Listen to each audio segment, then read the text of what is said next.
সত্য উদ্ঘাটন হোক। আমি যে বক্তব্যগুলো বলেছি সম্পূর্ণ কিছু বলতে না পারলেও যে আমার কাছ থেকে দফায় দফায় টাকা নিয়েছে, কত টাকা নিয়েছে, কখন নিয়েছে, আমার মঞ্জুর আহমেদের তার ভয়েস রেকর্ড, কল রেকর্ড, আমার প্রত্যেকটা ডকুমেন্টস আমার কাছে আছে। সুতরাং আমি এর বক্তব্য, মঞ্জুরের বক্তব্য নিন্দা জানাচ্ছি, প্রত্যাখ্যান করছি এবং এটা একটা ভিত্তিহীন। আমার নাম লালজার আলম বম, আমি জেলা পরিষদের সদস্য এবং কমিউনিটি অ্যাডভান্সমেন্ট ফোরামের নির্বাহী পরিচালক।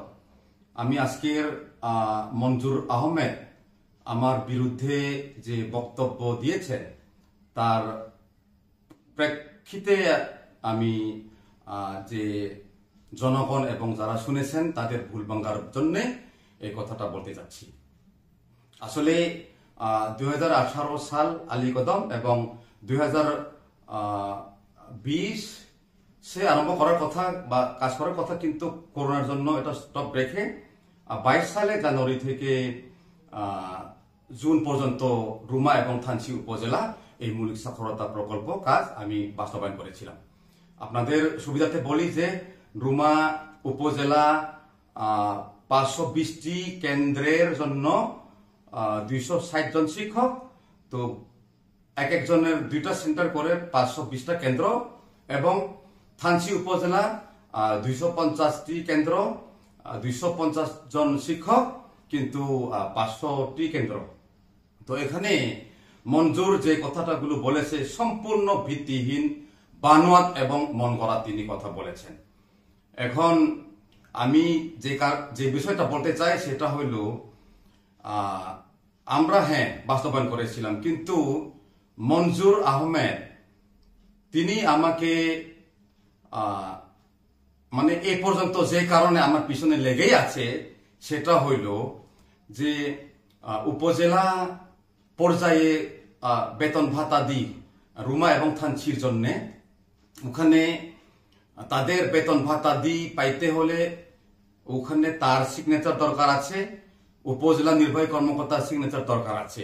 সমস্ত সমস্যা ওই সিগনেচারের জন্য মঞ্জুর আহমেদ ইউনো সিগনেচার নেওয়ার জন্য প্রচুর টাকা আমার কাছ থেকে নিয়েছেন। যাই হোক, ওই বিষয়ে আমি উপানুষ্ঠানিক শিক্ষা ঢাকার অফিসে অধিদপ্তরের কথা বলেছিলাম। ওনারা বলেছেন যে ঠিক আছে, আপনি আপনার মতো করে আগান। আর মঞ্জুরকে এভয়েড করার জন্য পরামর্শ দিলেও যেহেতু আমাকে টাকাটা তুলতেই হবে বেতন ভাতাদির জন্য, তো এখানে মঞ্জুরকে টাকা মূলত প্রদান করা হয়েছিল। টাকা প্রদান করার পরে বিল আসছে ঠিকই, কিন্তু সেখানে যে আমাকে যেটা প্রস্তাব করলো যে তার বউ লাসিং দায়কে দিয়ে বেতন প্রদান করার, আমি বলছিলাম যে পার্টনারশিপ করেছি, আমি চুক্তিবদ্ধ হয়েছি সরকারের সাথে, আমি বা আমাদের এনজিও পক্ষে আমি, সেখানে আপনার স্ত্রী বা বউ কেন বেতন ভাতা দিয়ে দিবে? তো বাধ্য হয়ে আমি একটা মাসের জন্য থানচি উপজেলা 7,15,000 টাকা দিয়েছিলাম। সে আমাকে সাকসেস করে বলেছেন, কিন্তু সেখানে 20-30 জনকে টাকা দিয়েছেন। এইভাবে পরবর্তীতেও আমাকে নানাভাবে প্রস্তাব করেছিল যে টাকা পয়সাগুলো তার বউকে বা তাদের মাধ্যমে দেওয়ার জন্য, আমি তাতে রাজি হই নাই। আর দ্বিতীয়ত হইল, তিনি আমাকে প্রস্তাব করেছেন যে আমরা শুধুমাত্র 2টা মাসের বেতন ভাতা দিয়ে আমরা দেব, কারণ কোন শিক্ষক শিক্ষিকা রীতিমতো স্কুল বা ক্লাস করে না, তো টাকাটা ভাগাভাগি করব। আমি তাতেও রাজি হই নাই। বলছিলাম যে ভাই, এটা সরকারের একটা কর্মসূচি, এভাবে করা যাবে না। তো এখানে ইউনোদের স্বাক্ষর নেওয়ার জন্য রুমা এবং থানচি যথাক্রমে মঞ্জুর দফায় দফায় টাকা আমার কাছ থেকে অনেক টাকা নিয়েছেন, যেটা ডকুমেন্টস আমার কাছে সবকিছু আছে। তদন্তে আমি সেটা ফেস করতে আমি রাজি, উপস্থাপন করতে রাজি। আর আমি আরো বলতে চাই যে 3টি সিগনিফিক্যান্ট কারণ আছে। প্রথমত, তার বউকে দিয়ে বেতন ভাতা দিই প্রদান করার জন্য আমি তাকে প্রত্যাখ্যান করি, এটা একটা পয়েন্ট, যে কারণে সে আমার কাছে আমার পেছনে লেগে আছে। বই যেটা শিক্ষার্থীদের মাঝে ফ্রিলি বিতরণ কথা, সে 600 টাকা দিয়ে বিক্রি করতে আমাকে বলেছেন, প্রস্তাব দিয়েছেন। আমি তাতেও প্রত্যাখ্যান করি যে এটা যেহেতু ফ্রি দেওয়ার কথা, এই বইটা দিয়ে তাদের বেতন থেকে 600 টাকা করে কেমনে কাটানো হবে, তাতেও আমি প্রত্যাখ্যান করেছি। তার বউকে আমি ওই বাধ্য করেছে চাকরিতে নিয়োগের জন্য, আমি 6 মাসের জন্য নিয়েছি।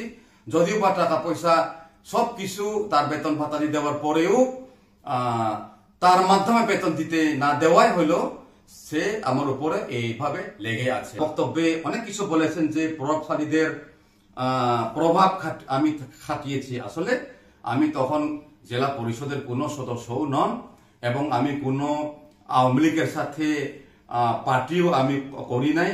আমার কোনো ব্যক্তি নাই যেটা আমি তাকে প্রভাব খাটিয়ে তাকে মানে ডিঙ্গাবো। আর আরেকটা সে উল্লেখ করেছেন যে টাকা পয়সা দেওয়ার নাকি অঙ্গীকার আমি করেছি, সেটাও সম্পূর্ণ মিথ্যা।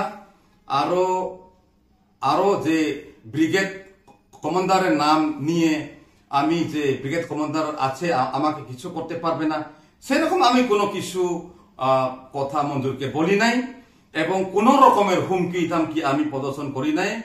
আর এখানে আরেকটা কথা হইলো যে কুকি চিন দিয়ে তাকে থ্রেট করা হয়। আসলে কুকি চীনের উত্থান তখনও হয় নাই।